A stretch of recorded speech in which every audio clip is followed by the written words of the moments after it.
Welcome to the Ferran Hurtado Memorial Lecture. This is a picture of Ferran. Ferran was a beloved member of our community. He contributed to our field in many different ways. He was an amazing person, a Renaissance man.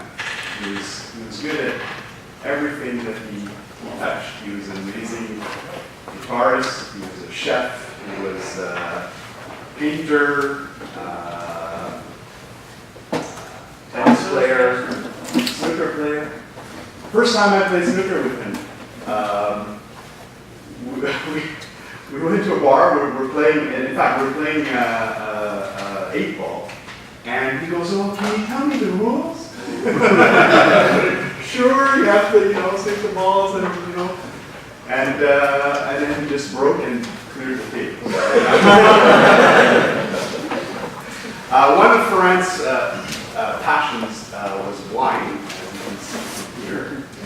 And he had amazing talent.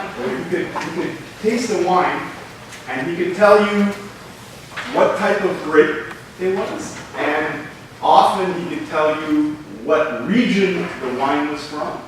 And sometimes you could even get the year or close. So that was impressive. So this is Ferran working on one of his research problems passionately.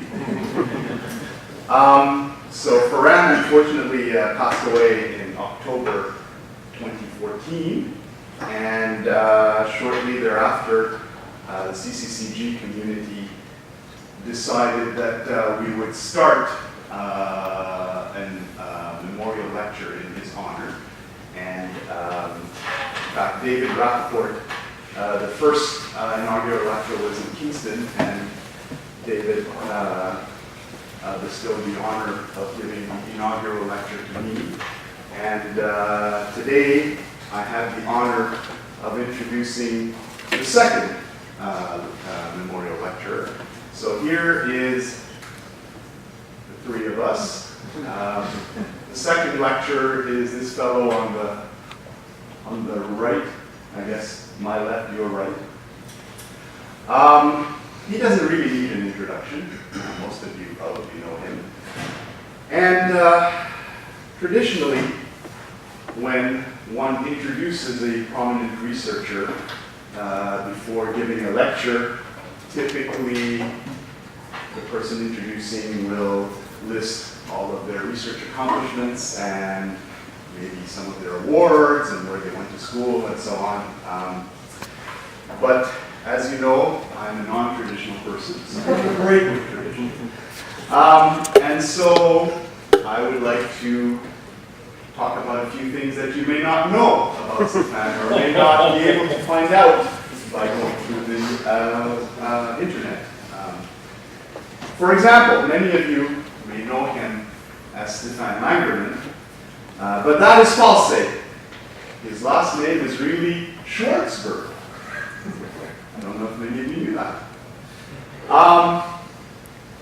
And so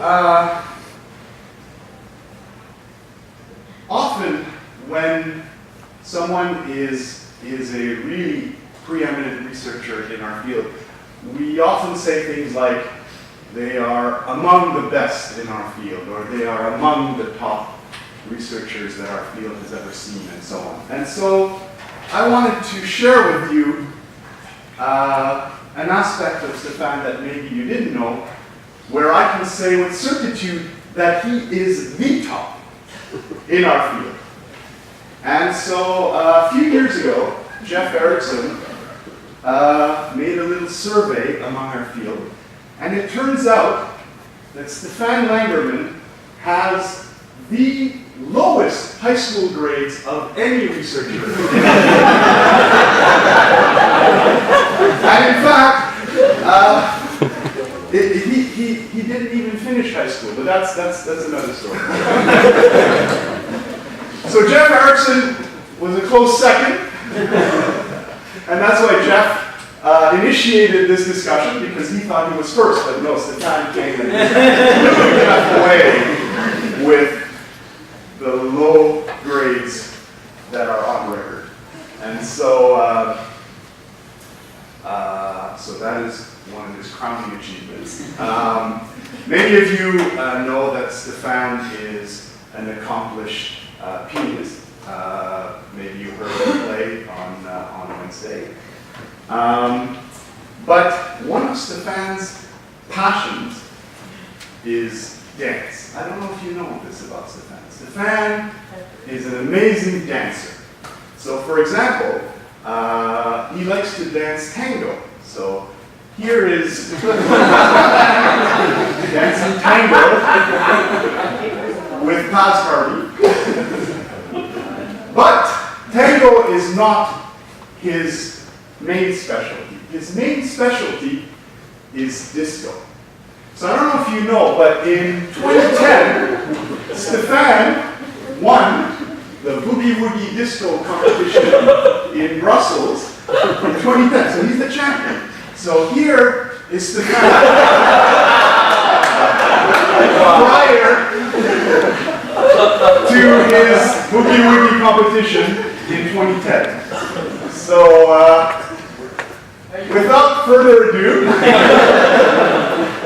I give you the Boogie Woogie champion of 2010, Stefan Langerman.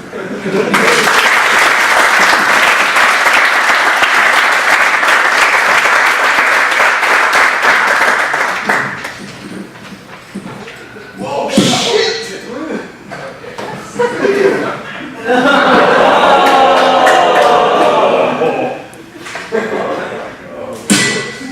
Is there a napkin?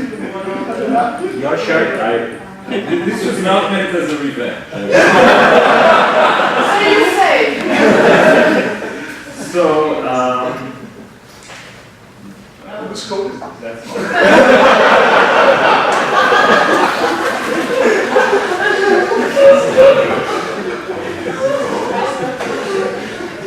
Thank you very much for the kind introduction. I don't know if this works. I think you need the other. Let's try this one. That's Joe's. Joe's works. That will not work for me. Look. You have the number. Oh, yes, something's happening. Let's see if I can play. Yes, there we go. So, thank you for the very kind introduction, and accurate introduction.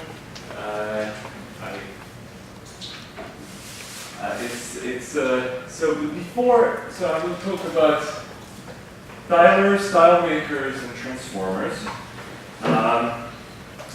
Before I start, I will ask you to do a few things, and that's why I wrote some things here, which I will ask one of you to go and distribute. So this is paper, and here there's some scissors and some tape. And there's not enough for everyone, so you will have to share. So, okay, so we have a beautiful assistant here.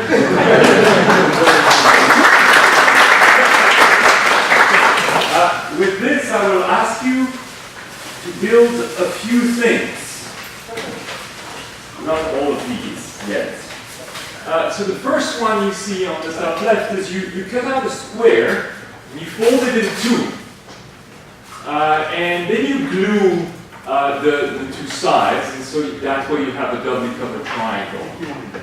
And if you're brave, you can try to do the same, but with a triangle that has angles 90, 60, 30. So you do that by making an equilateral triangle, and you fold it in two, and you glue. Or you can also make a doubly covered equilateral triangle. You can try to make that. And then, while I talk, I'll be talking about many boring things. So while I talk about all these boring things, instead of listening, you can continue and do a Tetra Pak. So a Tetra Pak, you see it's that thing that you get your milk in. The way you build a Tetra Pak is you take a piece of paper, You fold it in two, you glue it onto itself, and that's where you have a cylinder. And now you glue one top of the cylinder as if you were going to make a doubly-covered rectangle, but the other side you glue in another direction. You can choose the direction, it doesn't matter. So a doubly-covered rectangle would be an example of a Tetra Pak. The ones you drink your milk in usually has both sides orthogonal. So you can make a Tetra Pak and you get this. It's a tetrahedron, really. But it's special. Now we're talking about those later, and then now I can start my course. So it's a great honor to be invited here at CCCG. I have to say CCCG is certainly one of my favorite conferences. It wasn't the first conference I went to, but it was the first conference where I did research. I remember getting here, it was in 2001, and after one of the first talks, we sat down with Joe and Eric and we started playing with straws. And then this led into a stream of really nice results with a lot of really fun people. It's also a especially great honor and actually quite a moving experience for me to talk about to give the Ferran Hurtado memorial lecture. Ferran was a very great friend. He was also a great friend of CCCG. Here he is with Godfrey Toussaint, one of the founders of CCCG. This picture was taken in Japan, where I actually met Ferran. And then Ferran and I became quickly good friends, and he used to visit me in Brussels for about 1 month every year. He would come to Brussels in May usually. We'd stay in the same little apartment, which he would rent 1 year in advance. And then we would enjoy doing really nice research together.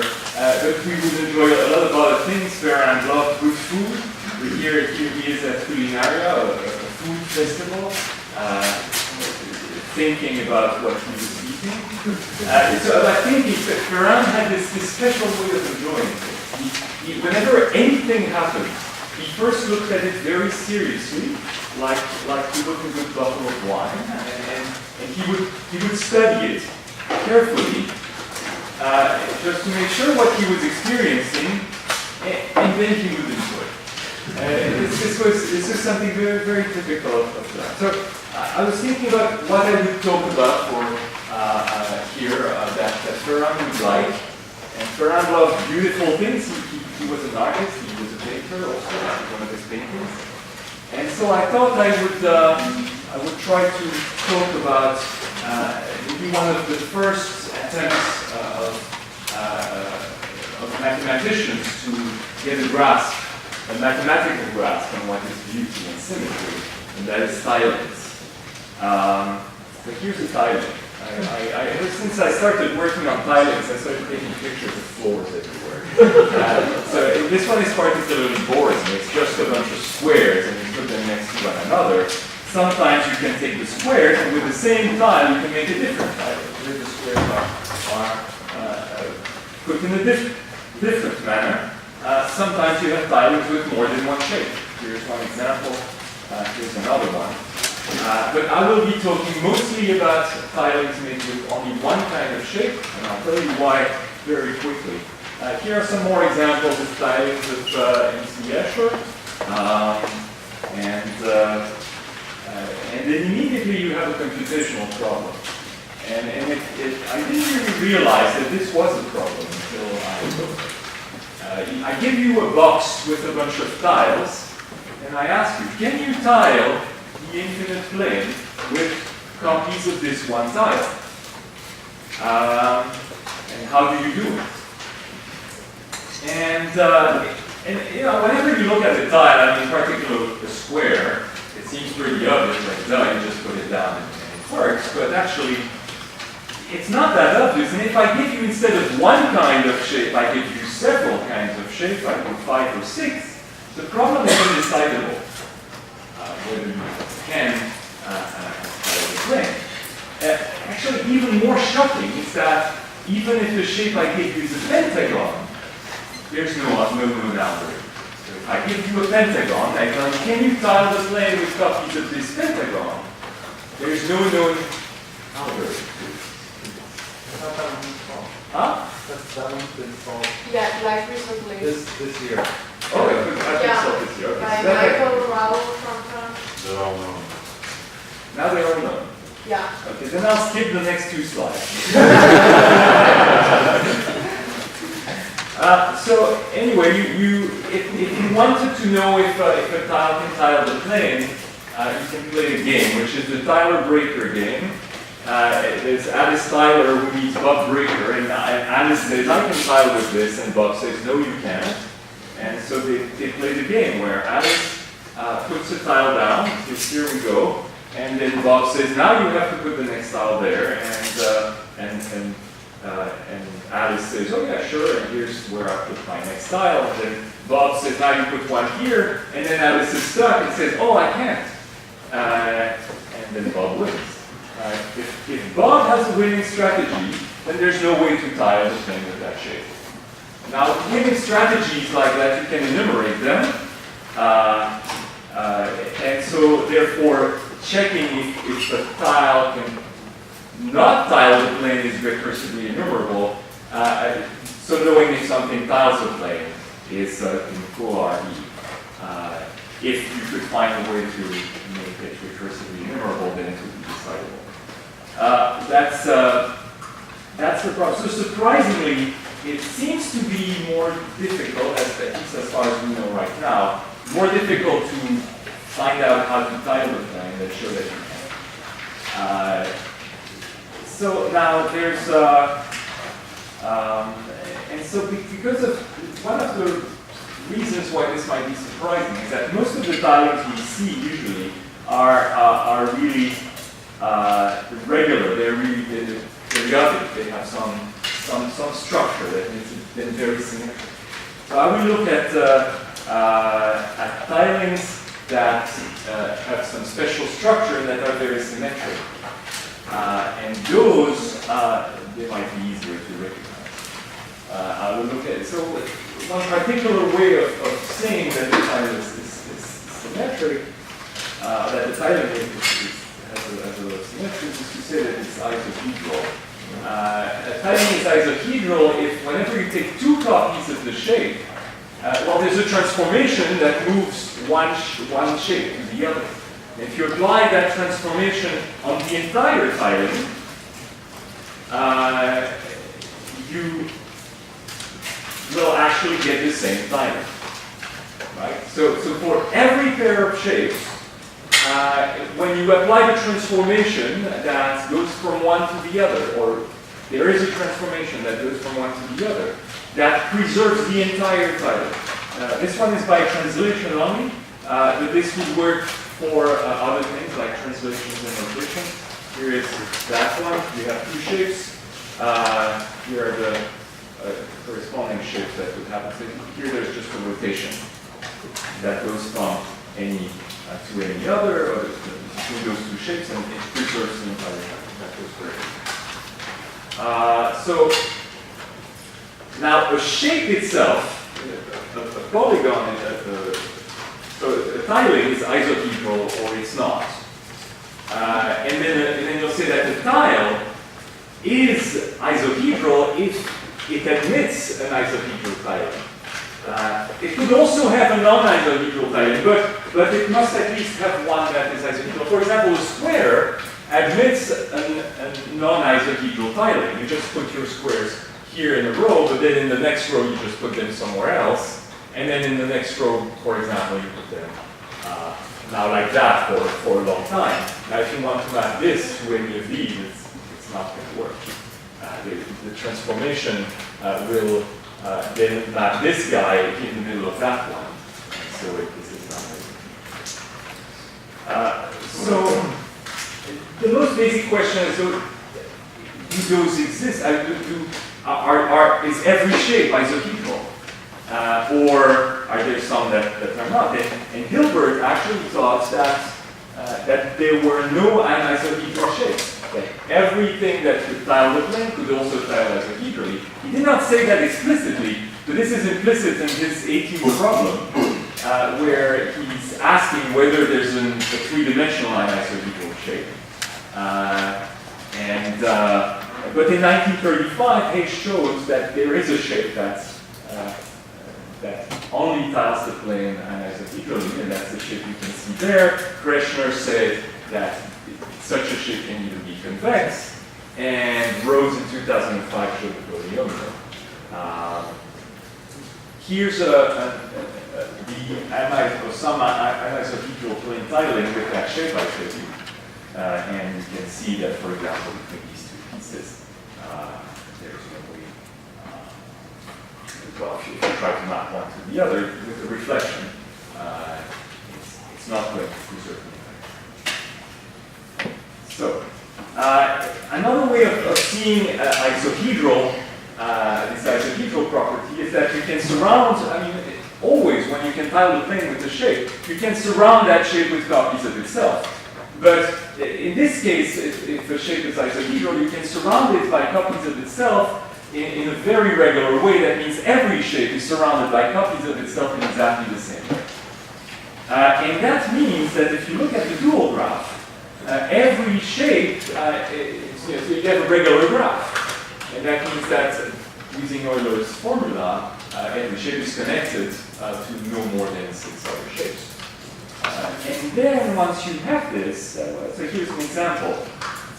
You have 6 shapes. And you can describe how the shape glues to itself from one piece to the other. So for example, here, the border, the piece of the border A maps to A hat by a translation, and B to B hat by translation, C to C hat by translation. And here's another example in which A maps to A hat by translation, but B actually maps to itself by a 180-degree rotation. And same thing for C, D, and E. And so then you can go around and draw a list of every possible way a hexagon could, the 6 pieces of the boundary could map to each other and using which transformations. And you get a nice long list. And then you have to check for each of these if they can actually work, and you get a nice list of every possible way to type the thing. So isohedrally, this is what was displayed in this image comes from the beautiful book Tilings and Patterns of Grunbaum and Shepard. This characterization was, I think, first described by Hisham Kinsel in '63. Here's their table, and if you don't take care of the extra symmetries, then this is the characterization that is interesting, that you want to see. There's those 9 possible ways to glue to yourself.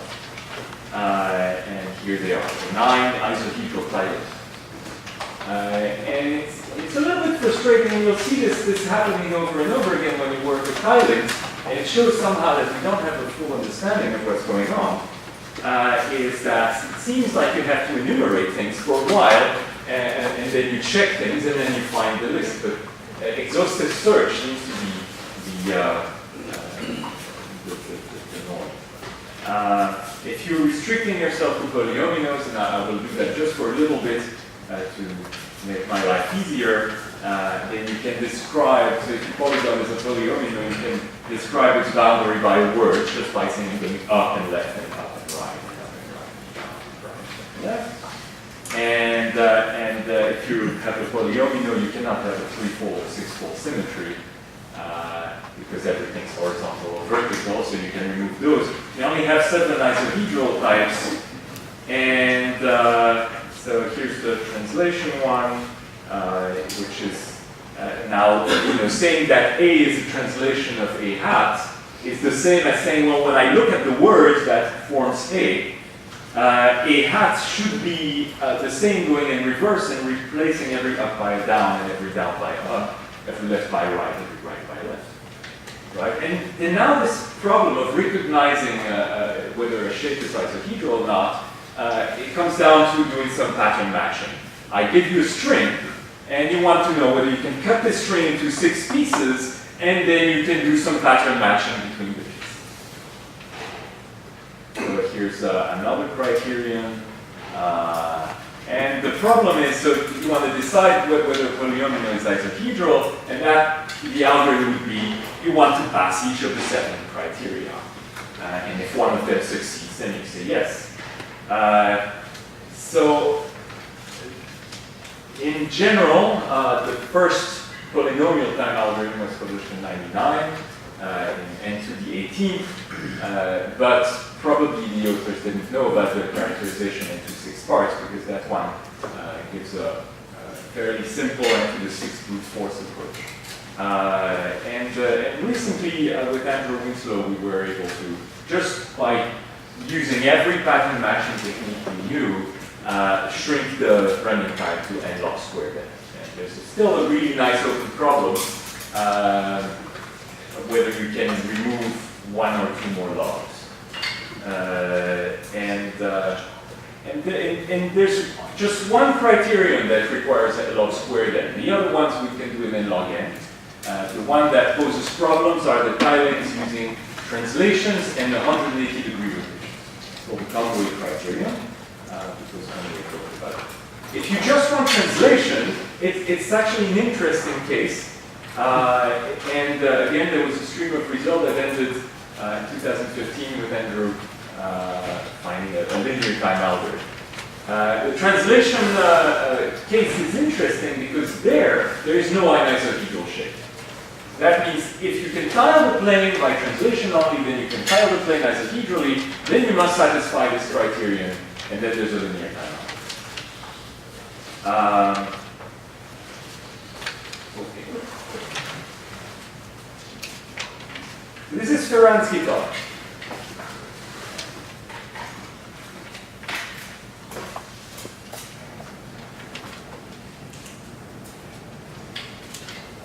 So last time Ferran was in Brussels, he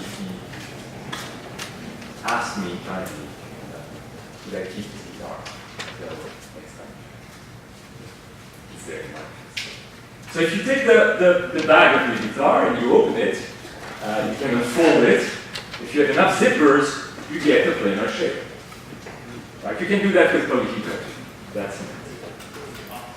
So you take a polyhedron, you open it, you get a net, and if you have a twisted mind, you ask, well, would this net tile the plane? But it shouldn't have such a twisted mind because it would be useful. If you could find a net that tiles the plane, then you can manufacture this polyhedron easily by just, you take a big piece of paper, you can print this pattern, cut it out, you don't lose any material before you glue it back together. So it should be really useful. I'm only going to look for now at nets where you are cutting the polyhedron on the edges. So this was a problem that was posed by Shepard, the same Shepard from this.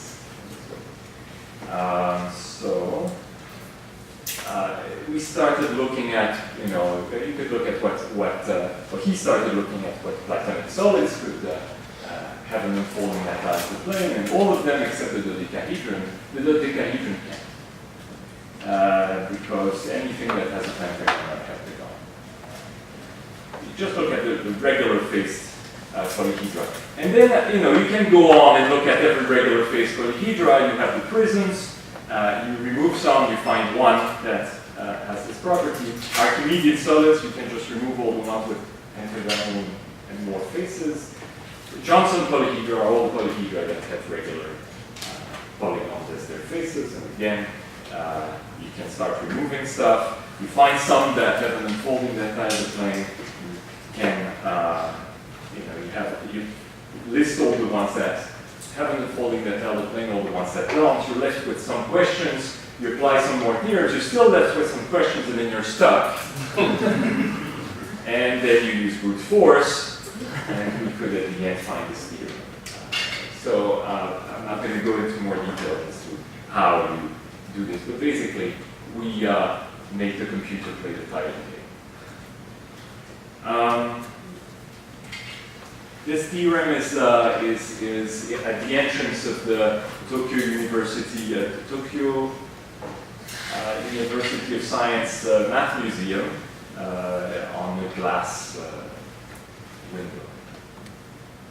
You could try to do the same with polycubes. And I tried doing this with Andrew, and we started noticing that, well, just a cube has an unfolding dihedral plane, bicubes have an unfolding dihedral plane, tricubes, both of them have an unfolding dihedral plane. The tetracubes, well, all of them have an unfolding dihedral plane. The pentacubes too, the hexacubes too, the heptacubes too.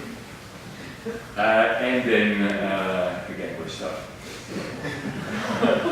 Because the computer cannot list all the unfoldings of every octacube. Probably we won't be able to do that. But maybe you don't know if it's true forever. But we don't know if it's true forever. So that's the question. Is there a polycube which is not a tessellation polycube? We don't know. We could prove that for the nice fast polycubes, they always are, and actually some nice trees, for example, the planar trees that are well separated, where you have at least 3 cubes in between every node. There's a bunch of cases for which it is true, and which are fairly general at every path, but then so you can start tiling in 3D, and then now you could say, well, I imagine we have well, the cube actually unfolds onto the Latin cross, which then unfolds onto a line in 1 dimension. So it's the dimension descending Tyler. And Joe worked with Diaz, studied the question whether you could extend it to 4-dimensional.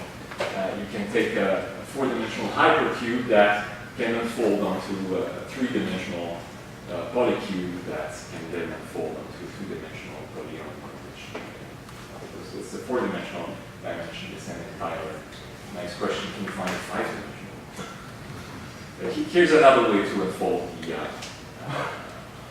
4-dimensional hypercube onto the data cross. And then that is a polycube which then unfolds to that picture. I showed you that thousand. Okay, Tilemakers. Now, what if you had a shape that, that is a tessellation polyhedron, okay, now I'm going to allow you to cut the polyhedron anywhere you like. You don't even just have to cut it through the edges, anywhere. And maybe there's some magic polyhedra where when you cut them in any way, and you unfold them, they will tile them. These will be called Tilemakers. Tilemaker is a surface where every unfolding has a title.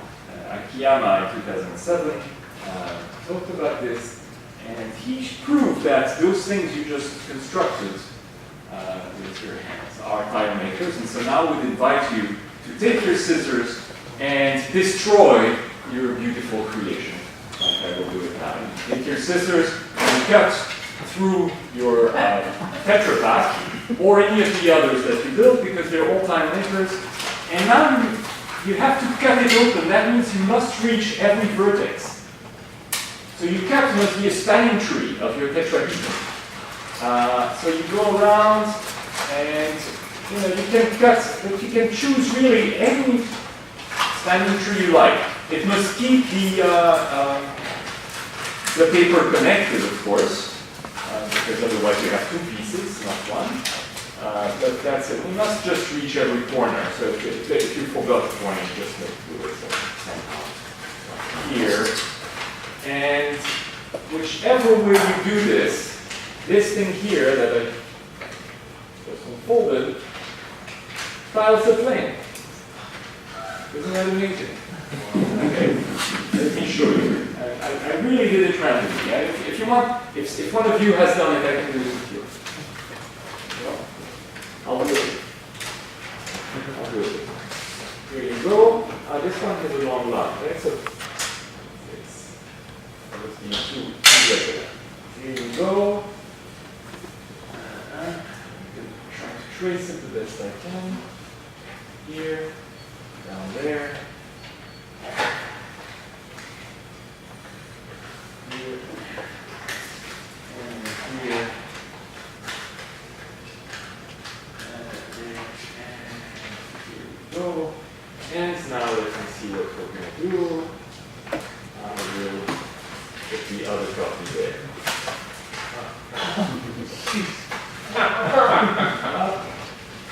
And this goes here.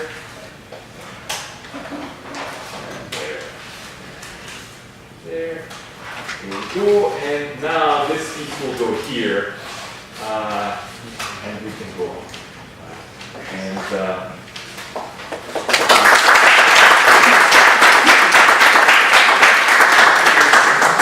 this is a really nice technique because now you have a tool that you don't need to be Escher anymore. You can just, take something, some tape, some scissors, you cut through it, and you get the tiling. And some artists have done that. These are pieces of art by Untitled, who's a very famous Japanese actress, but also an artist. And of course, you can adapt this freely to do things that are not really tiling, but look like tiling somewhere. Now, what's interesting is why does that work? So you can take your any of your tile makers and you cut it. And what happens is whenever you cut somewhere, you have the same, you make a wiggle. The same wiggle will appear on both sides, right? And when you cut, for example, a tetrahedron, you will make a spanning tree that arrives in 4 pieces. You will have this piece here that is A, which will be glued to this piece which is a hat. And here, when you unfold this onto here and that onto here, it will be straight because here you have 180 degrees in your tetrahedron. You have a total of 180 degrees of material around every vertex. So when you unfold it, this is going to be flat, and it will have a 180 degree rotational symmetry. And so you will get a shape that has exactly a hat, and then here you have a palindrome, and here you have a palindrome, and here you have a palindrome, or 180 rotational symmetry. Same there. And that's the Conway criterion. For each of these tile makers, you can actually just look at how you cut them open. They will form one of these isohedral types. So here they are. For each of the tile makers, there's a corresponding isohedral. None of them overlap. None of them overlap. Just quite nice. And can we reach any type? Okay, so that's a really nice question. Absolutely. Really nice question. So the very, very first thing is Akiyama proved that these are the only polyhedra, the only convex polyhedra that are tilemakers. So the list is complete. There's no others. Now, can you reach every tiling? Well, not all of them, because this doesn't list out all 9 isohedral types. We only have 4 of them. That's annoying, isn't it? But for those types, what we could prove with Andrew Winslow is that these are complete. Actually, you can reach every tiling of those isohedral types using Akiyama's 5 tilemakers. Now, how about the others? So here are the ones we know, and we're missing 5, including the stupid translation one. So that's frustrating, isn't it? So, are there any other tile makers, and are they complete? And so there are other tile makers. Here's one, Moebius strip. If you take a Moebius strip and you cut it, so this is a Moebius strip, and you cut it with a nice little wiggly zigzag. I mean, I took a long Moebius strip just for illustration, but here it is. Then what you will get is, it's this piece here, and then it goes like really long like this, and over here to get to the other place, you see, we have this spinning like that, and it goes back like this. And now what you have to do here is you can't rotate, it doesn't work, you have to flip. Right? You take a mirror image, and so you get those, and now you can make a long band, and then you repeat this band, you can tile the plane. So a Mobius strip is a tile maker, but it's not a nice one because it's not a closed surface. And it's not general enough to do everything you can do with translations and glide reflections or reflections. So we're looking at surfaces. A surface is a boundaryless, so we wanted to not have a boundary because it's nicer. Possibly higher genus. Possibly non-orientable. A Mobius strip is non-orientable, right? If you don't have an outside inside. And possibly dihedral, which means, like the doubly covered, so the generic doubly covered triangles and things like that. Okay, now once we start looking at surface, you have to think about what's the curvature of a surface. I'm going to build this surface by, for example, gluing pieces of paper together, and then sometimes I'm going to have a corner, a vertex, and the curvature at the point. I'm just going to look at the material around that point, and I take 360 minus that material, and that I call curvature. So if you're flat, you have zero curvature. If you're a convex vertex of a convex polyhedron, then you have positive curvature. And then if you have more than 360 degrees of material, then you have negative curvature. You can already see that if you have a polyhedron, or if you have a surface with negative curvature somewhere, it cannot be a tile maker. Because I'm allowing you to cut anywhere you like. So you can just go and cut just with one snip through that vertex, and when you open it, it will self-overlap. So that's that. So already, you cannot have negative curvature. There's another necessary condition, which is that if you look at the total angle, which now you know must be less than 360 degrees, otherwise you have negative curvature, you look at the total angle, 360 minus the curvature, it must divide 360. And why is that? Because I can look at this vertex, and I can make a unique little wiggle before I reach the vertex. I make a unique wiggle with my scissors, and that means that I can only match that piece to the other piece, or in another copy. And so you have the total angle, so you have this unique little wiggle, and now when you open it, you're going to get the total material here, and you're going to have this same unique little wiggle. So you must glue another piece with the same angle, and the same unique little wiggle, and you have to repeat that. And at the end, you must match the first wiggle, which means you must your total angle must divide 360 degrees. So these are really easy, necessary conditions. And the amazing thing is that this is sufficient. So this is a characterization of all tile makers. A surface is a tile maker if and only if it has non-negative curvature everywhere, and the total material everywhere divides 360. And if you have that, you are a tile maker. Okay. Now let's see what that means. So here are two examples on the tile makers of Akiyama. And you can see inside the surface, your curvature is 0. On the vertex of the tetrahedron, your curvature is 180 because you have 180 degrees total of material on the tetrahedron. On the triangle, your angles, your curvature is either 0 inside, 180 on one corner, or 270, which is 360 minus 10, and so on. Now, in general, for any surface, you can look at its Euler characteristic, which is, like the genus for orientable and non-orientable things. It's actually 2 minus 2g for orientable surface of genus G, 2 minus g for non-orientable surfaces. So the sphere has Euler characteristic 2. The real projective plane has Euler characteristic 1. The Klein bottle or the torus have Euler characteristic 0. And then you can use Gauss-Bonnet theorem. The total curvature over the entire surface is exactly equal to 360 degrees times x. That implies that on the sphere-like thing, you're going to have 720 degrees total. On a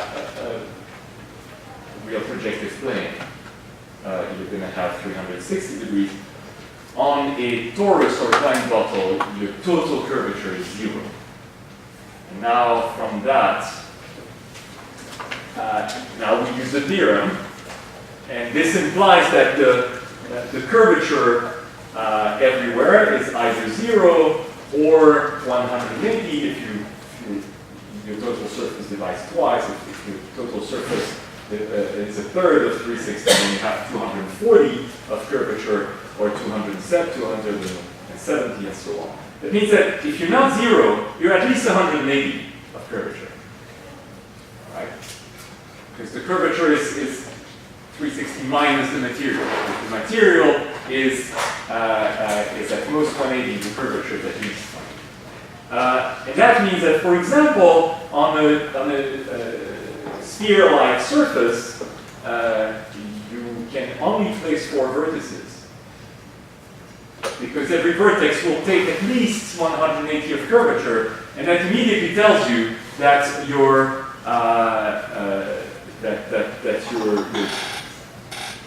polyhedral tilemakers are exactly Akihabara's tilemakers. You just list out what angles you can get. For the real projective plane, you must have exactly 2 vertices of 180 degrees, and for the flat torus, and for the torus, you know that you have no vertices. It must be flat everywhere. So you can build it. Here's the torus. And so here are all the tilemakers. And there are the isohedral types that correspond to the new tilemakers. So here are all the tilemakers, all the isohedral types. These are Akihabara's tilemakers, these are the new ones. Notice that some of the new ones map to 2 isohedral types, just because there's 2 ways of unfolding. And this is the theorem. The set of all tilemakers is this. And it is complete for all tilings, for all isohedral tilings. That means if you have a tile that tiles the plane isohedrali, it can fold back to one of these tilemakers. And which one it folds back to depends on which kind of transformations you use. So flat torus, you can build one. This is easy. A Klein bottle, you can also build one with paper. You need to make a hole in the paper somewhere. Okay, here's how you do it. You take your paper, you do a little bit of origami. You fold the thing up into a very small bundle, you make a hole, you pass it through, you reopen it, and then you glue it. The real projective plane, I couldn't do it. I really don't know how to make an origami real projective plane. So this makes it difficult to apply this theorem to make beautiful tilings. So we need a cookbook, which is nice, but Ferran likes cooking a lot. So here's the glue and cut method. As a homework, as a warm-up exercise, let's do it for the flat torus. I mean, I could build a flat torus like I did here and cut it open, but let's just do it for fun. You start by taking a rectangle and you glue it to make a cylinder, like you did for the Tetra Pak. Then you take your scissors, you cut the cylinder open, like this, and you get a piece of paper. Now you glue the 2 opposite sides, the one that are still straight, and you get this, another cylinder but with wiggly ends. And this one you cut open again, whichever way you like, and you get something that tiles by translation. That's the first recipe. That was a warm-up because it wasn't so complicated to do it really. Let's try to do it for the Klein bottle. So here's the Klein bottle recipe number 1. Remember, there's 2 ways of doing this. Klein recipe number 1, you take a rectangle, you make a cylinder, you cut it open, which is what I did here somewhere. This is cut open. But now when you glue it back, you glue it, but you twist just before gluing, you make a modular strip. And you get the modular strip. Where's my modular strip? I should have 2. This is 1. Yeah, I have 2. So and then you get a modular strip. This is this, and now you cut open the modular strip, and boom, you get something that tiles the plane with translations and reflections. Now, there's another way I told you to do a Klein bottle, and that is when you start again. You take your cylinder, you cut it open, you reglue it, you twist, you make a modular strip, and now, this time with your modular strip, you cut it along the modular strip. Now remember, you've done that in high school, I'm sure. You take a modular strip, and you cut along the modular strip. And you get like a double twisted thing. There we go. Cut along the modular strip. Now it's still connected. It makes this sort of weird double loop. And now you cut it open. And that's it. Now you have a tiling. Okay, so that's the 2 Klein bottle recipes. Now the real projected plane. The one that's really possible or that I cannot do with paper. You take a rectangle. Now you make a modular strip to start with. Where's my modular strip? Here. This is a modular strip. And you cut it open. Oh, I've done this already with this one. Okay, fine. Once you've cut open a modular strip, the nice thing is you can fold it in 2. And what you will notice, and this is something quite remarkable, no matter how you open your modular strip, you can take the straight edge and glue it onto itself, and the other straight edge will exactly glue onto itself too. They will align, even though they might be of different lengths. Right? And so you glue this, and you get the little pocket, like this. And now you cut it open. You have 2 different ways of cutting it open, depending on what your cut tree is. So you can either cut both of them from the side, or you can cut one of them, and then from the cut you go over there and you cut the other one. And now we have a tile that tiles isohedrally with translations, reflections, and 180 degree rotations. There you go. So, I still have 4 minutes. That's not enough. Isohedral tilings and tilemakers on the sphere. Now that so the nice thing about this is now we have this theorem, which is simple to prove. I mean, the proof that these are the tilemakers takes a page. You don't need to list things exhaustively like you did before, and that immediately gives you all the isohedral types. So it's a new proof of the isohedral types that's very short. But now what's nice about this new proof is you can generalize it to other kinds of spaces. And now you can do isohedral tilings and tilemakers on the sphere. What's interesting on the sphere is that you cannot glue pieces of sphere together and get 0 curvature. The curvature is always somewhat positive, a little bit, right? And that means immediately that any tilemaker you'll make with a sphere, any spherical tilemaker, will be of genus 0. And here they are. There's the digons. So all the spherical tilemakers are doubly covered spherical triangles. You have no more than 3, because 4 you couldn't have. You need 360, you need 720 degrees of curvature, but the surface itself needs some of the curvature. Every vertex needs 180. So if you had 4, you wouldn't have too much. So therefore you only have 3 vertices. And so you have the digons, you have the triangles with pi over 2, pi over 2, pi over r for any r. And then you have pi over 3, pi over 3, pi over 2, pi over 3, pi over 4, pi over 2. And you have, and this gives you 12 copies on the sphere, 24 copies on the sphere, or 30 copies on the sphere. And that's it. Those are the spherical copies. And then you can do the same in the hyperbolic plane if you want. There is the opposite. You can get any genus you like because the surface keeps eating up the curvature, so it's fun. can add many vertices, you can do anything you like. They're difficult to draw.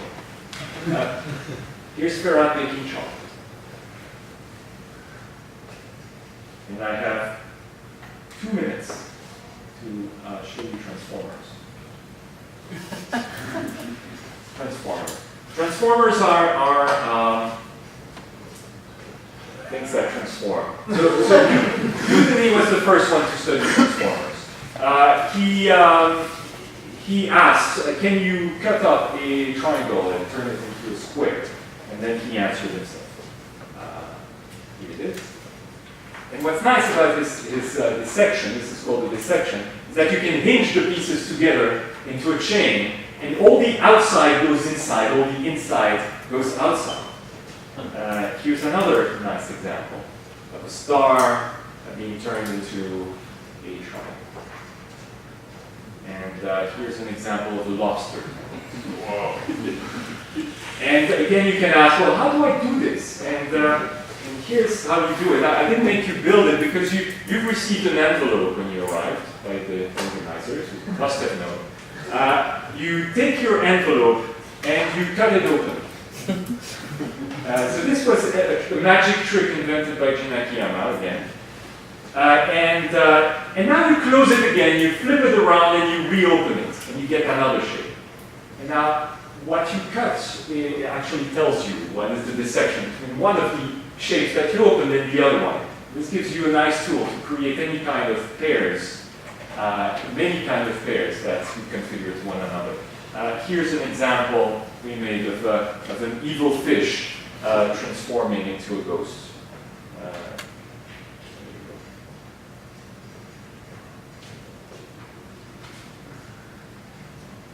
Now, while talking with Jin Akiyama, we noticed that it's a fat ghost.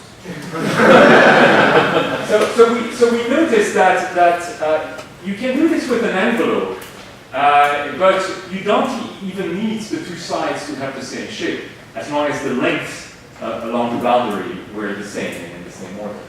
And then we thought, well, but you can do even better than that. Instead of cutting an envelope, you can cut any polyhedron. And you cut it one way, and you cut it another way, and you make sure that the two cut trees don't cross. I mean, they will have to touch, because if you can cut the thing open, you must touch a vertex. But around every vertex, you have the red cut tree on one side and the blue and the green cut tree on the other side. And this gives you a more general tool to make Udemy dissections. Here are some examples of a horse turning into a fox. Here's a lobster turning into a fish. And so, of course, you can wonder, but again, can you now, that's a tool to make some Udemy dissections. But can you make every Udemy dissection that way? The answer is yes. So if you have two polygons A and B, they have a reversible hinge dissection. So reversible means the outside goes inside, the inside goes outside. If and only if they are two non-crossing nets of the same polyhedron. But there was something nice about Udemy's original dissection, is that when you went from one to the other, every angle opens. No angle closed. So if you want that, I will call that a monotone hinge dissection. And that's just saying that the common polyhedron you're cutting over. So two shapes have a monotone reversible hinge dissection if and only if there are two crossing nets. If you want to know more about dissections, 2 minutes over, but I'm almost done. Greg Fredrickson has beautiful books in which he explores very nicely many ways of creating hinge dissections. One of the nice ways to generate hinge dissections, of the way that he viewed it in his book, was using TILINGS.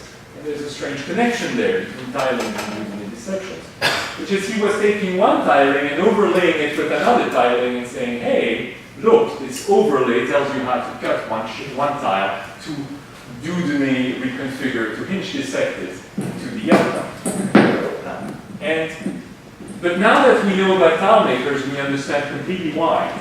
Because those tilings, they actually tiled the plane using Conway's criterion. They were actually unfolding of a tetrapack.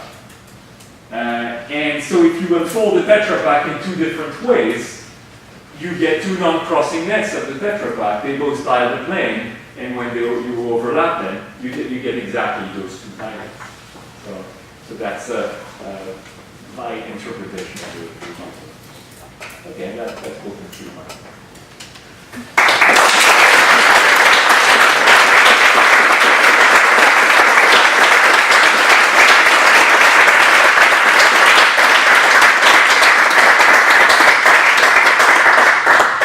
Questions for Stefano? Everyone's still busy cutting the fiber? Okay. So in your slide 1 or 2, or you had that you said that it's undecidable, and for the plane to see if you for a set of shapes, right? A set of shapes, yes. Yes, and can you say something about those shapes? But those shapes, they're I mean, you must use some property of them. yeah, so So they're called, one example are the wine tiles. What you can do with them is actually simulate the range. no, but what kind of shapes are they? They're polygons, so there's little wiggles. They're squares with little wiggles on them. So they are polygons, right? Concave, Non-concave. non-concave. And there are many. I mean, you need many. I think the record right now is 6. I'm not sure. I'm not going to be Whose result is that? Oh, Langerman, yes. I think it might be the wine tiles. I don't know how many wine tiles there were. But yeah, that might be the 6th now. So these new insights, does it give any hope to settle the decidability question for a single file? So we were thinking about this. Actually, what we were trying to do is already see if, because you can be isohedral, but then you can be two-isohedral. That means there's two different classes. You can two-color the tiles, and every two tiles of the same color, when you map to one another, then you preserve the entire tiling. And what's interesting is that we don't really know of K anisohedral shapes for high K. I think the record might be 6 or I don't really remember the amount. But basically, these bad shapes that cannot tile, say, less than 5 isohedral, they're difficult to find. So if you could find a fixed parameter tractable algorithm in terms of K, and then if you could prove that K is never more than a constant, then it would be done. So some people have listed, again, boundary conditions for the two isohedral shapes. And there's a few hundred of different types. I don't remember exactly how many. But you could try to show that maybe the number of types don't grow too much, or that you can represent them compactly enough so that you could do pattern matching or something like that. We tried, but we